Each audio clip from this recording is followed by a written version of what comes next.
بسم اللہ الرحمن الرحیم۔ السلام علیکم ورحمۃ اللہ وبرکاتہ۔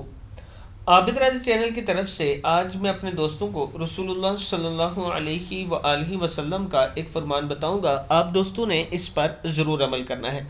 رسول اللہ صلی اللہ علیہ وآلہ وسلم نے فرمایا، کوئی شخص تکلیف یا مصیبت سے گھبرا کر موت کی تمنا نہ کرے، اس لیے کہ اگر نیک ہوگا تو اس کی نیکیوں میں اضافہ ہوتا رہے گا، اور اگر برا ہوگا تو ممکن ہے اسے توبہ کی توفیق مل جائے، لہٰذا جب اجیرن ہو جائے، زندگی اجیرن ہو جائے تو یہ دعا مانگے: اللہم احیینی ما کانت الحیات خیرا لی وتوفنی اذا کانت الوفات خیرا لی۔